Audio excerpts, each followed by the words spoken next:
사랑하는 여러분, 월요일이 되었습니다. 우리 하나님 앞에 예배하며 오늘 하루 힘있게 은혜 가운데 사는 하루 되시길 예수님 이름으로 축복합니다. 우리 다 같이 사도신경으로 신앙 고백하시겠습니다. 나는 전능하신 아버지 하나님 천지의 창조주를 믿습니다. 나는 그 유일하신 아들 우리 주 예수 그리스도를 믿습니다. 그는 성령으로 잉태되어 동정녀 마리아에게서 나시고 본디오 빌라도에게 고난을 받아 십자가에 못 박혀 죽으시고 장사한 지 사흘 만에 죽은 자 가운데서 다시 살아나셨으며 하늘에 오르시어 전능하신 아버지 하나님 우편에 앉아 계시다가 거기로부터 살아있는 자와 죽은 자를 심판하러 오십니다. 나는 성령을 믿으며 거룩한 공교회와 성도의 교제와 죄를 용서받는 것과 몸의 부활과 영생을 믿습니다. 아멘. 우리 다 같이 찬송가 325장입니다. 예수가 함께 계시니. 찬송가 325장 1절만 우리 같이 찬양으로 하나님께 영광 돌리고 예배를 위해서 제가 기도 인도해 드리겠습니다. 예수가 함께 계시니 시험이 오나 겁없네. 기쁨의 근원 되시는 예수를 위해 삽시다.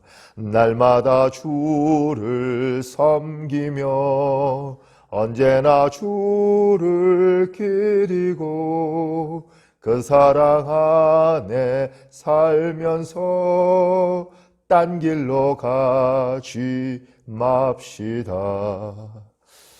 제가 기도할까요? 하나님, 영원히 하나님을 섬기고 딴 길로 가지 않겠습니다. 우리의 결단을 주님 지켜주시고 하나님 이렇게 예배하며 하루를 시작할 수 있도록 인도하여 주시옵소서. 하나님 오늘 예배 가운데도 주님이 함께하여 주심을 소망하며 우리 주 예수님 이름으로 기도합니다.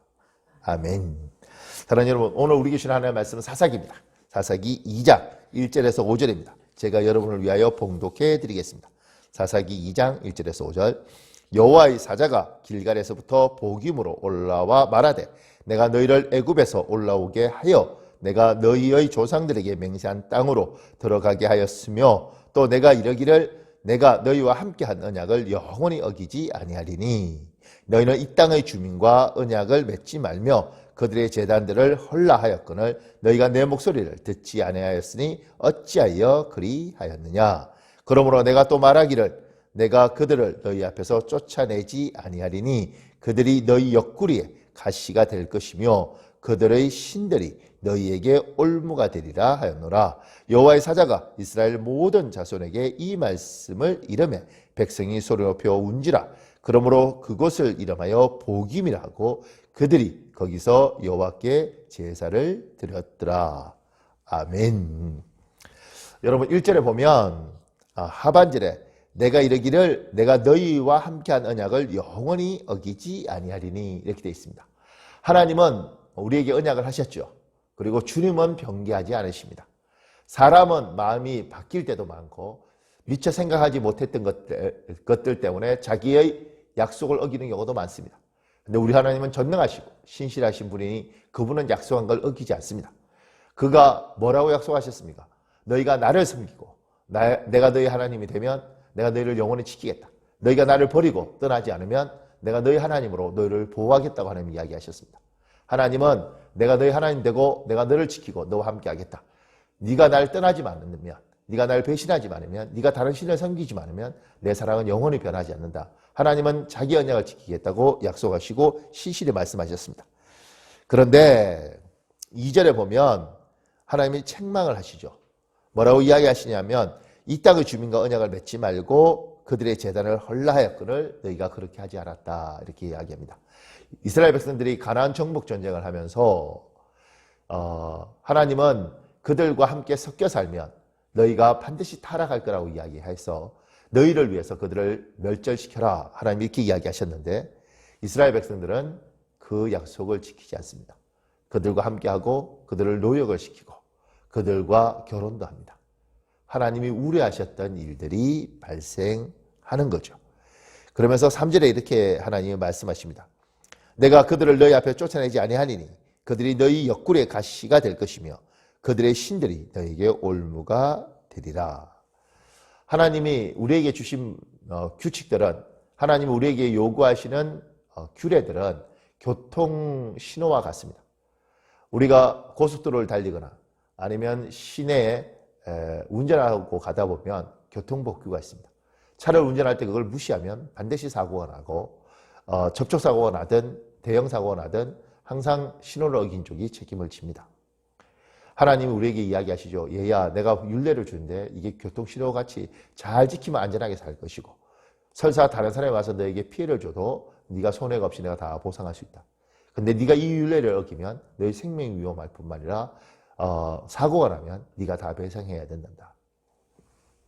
하나님이 우리에게 그 말씀을 하시면서 미리 우리에게 조심해야 될 걸 이야기했는데 이스라엘 백성들은 하나님 율례를 어겼습니다. 함께 결혼하고 그들과 살고 결국 타락의 길로 가고 하나님을 버리게 되는 것이죠. 하나님의 징벌과 심판을 면하지 못하는 신세가 되는 것입니다. 여호와의 사자가 이것을 1절에 여호와의 사자가 길갈에서부터 와서 이 이야기들을 이야기합니다. 너희 하나님이 분노하신다. 하나님이 진노하신다. 너희 큰일 났다. 이렇게 이야기하죠. 책망합니다. 그때 이스라엘 백성들은 어떻게 반응하느냐면 4절에 보면 백성이 소리 높여 울었습니다. 그리고 그들이 하나님 앞에 잘못했다고 제사를 지냈습니다. 우리가 생각하면 얼핏 생각하면 회개했구나 이렇게 생각할 수 있습니다. 예배했구나 이렇게 생각할 수 있습니다. 회개라는 것은 행동이 바뀌는 겁니다. 제가 어제 주일 설교에서 언급했듯이 제가 생말행운 이 네 가지 단어 생말행운 이 네 가지 말로 1년을 설교했습니다. 생은 생각을 바꾸면 말이 바뀌고 말이 바뀌면 행동이 바뀌고 행동이 바뀌면 운명이 바뀐다.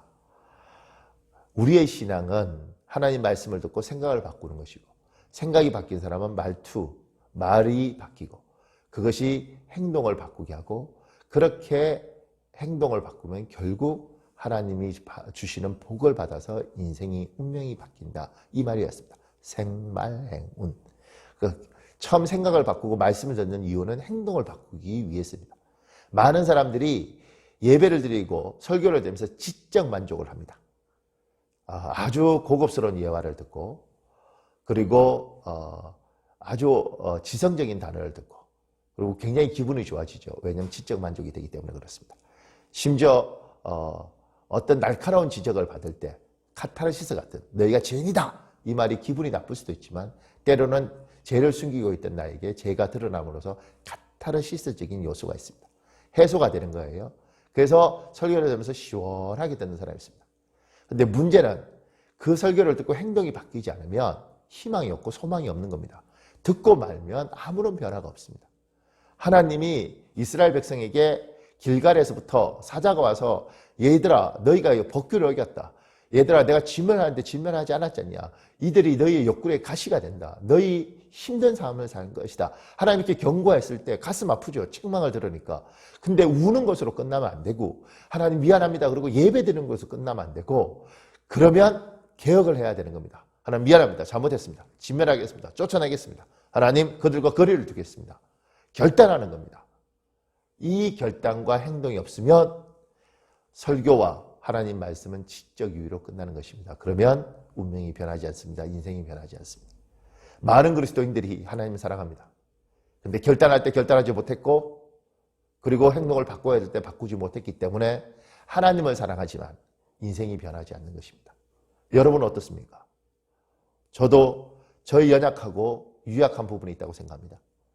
하나님이 끊임없이 말씀을 주시고 깨닫게 하시고 그거와 영적 전쟁을 치르면서 말투를 바꾸고 행동을 바꾸고 생각을 바꿔가는 것입니다. 그리고 저는 확신합니다. 이렇게 내 행동이 바뀌고 내가 삶에서 실천하는 것이 바뀌면 하나님이 내 인생을 바꿔주리라. 하나님은 그걸 위해서 우리를 부르셨습니다.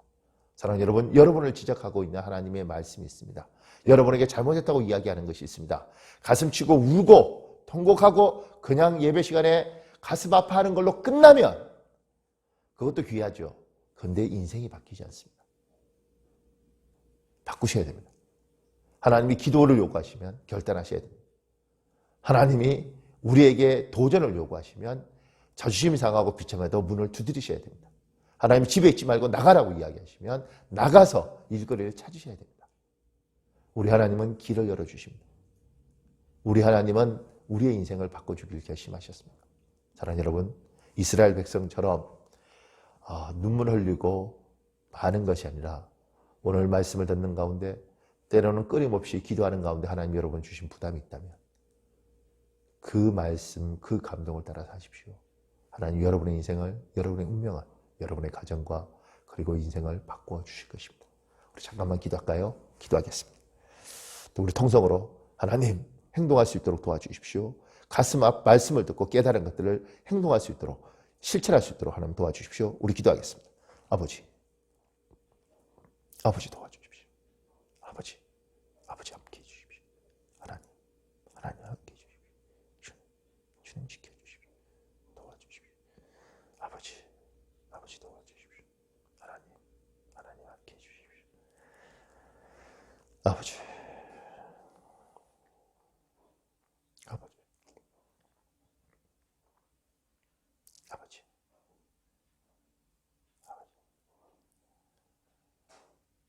사랑하는 여러분, 제가 여러분을 위해서, 저를 위해서 잠깐만 기도하겠습니다. 전능하신 하나님 말씀을 들을 때마다 아버지 우리에게 찔림이 있을 때가 있고 하나님 깨달음을 받을 때가 있습니다. 이스라엘 백성도 복임에서 올라온 여호와의 사자의 말씀을 듣고 찔림도 있고 깨달음도 있었습니다. 하나님, 그들은 거기에서 멈췄습니다. 주님, 우리는 그렇게 살고 싶지 않습니다. 거기에 멈춘 그들이 앞으로 우리가 사사기 2장 이후를 볼 때마다 얼마나 비참한 삶을 살았는지요. 하나님의 백성임에도 불구하고 하나님 어렵고 힘든 삶을 살았습니다. 주님, 우리는 그렇게 살고 싶지 않습니다. 하나님 깨닫게 하시고 감동 주시고 알게 하셨으면 행동을 바꾸겠습니다. 아버지 실천하겠습니다. 내 삶 속에서 결단하고 아버지 하나님 여호와여 바꾸겠습니다. 주님, 우리 이 예배를 드리고 이 말씀을 듣는 사람 중에 누구 하나도 사사기에 있는 이스라엘 백성처럼 하나님 가슴 치고 똑같은 인생의 쳇바퀴에서 고통스럽게 힘들게 살지 않고 아버지 하나님 인생이 바뀌고 삶이 바뀌고 예수 붙들었더니 하나님께서 우리 가족을, 내 인생을, 내 삶을 정말 바꿔주셨다. 복 주셨다. 그분께서 내가 예수 믿기 전과 믿고 난 이후에 엄청난 변화를 주셨다. 하나님 살아계시다. 간증할 수 있는 인생들 될 수 있도록 성령님 축복하시고 함께하여 주시고 저들의 기도, 저들의 결단 위에 주여 축복하여 주시옵소서. 하나님의 도우심이 우리의 기도와 우리의 실천과 우리의 행동 위에 함께하여 주시길 바라며 우리 주 예수님 이름으로 기도합니다.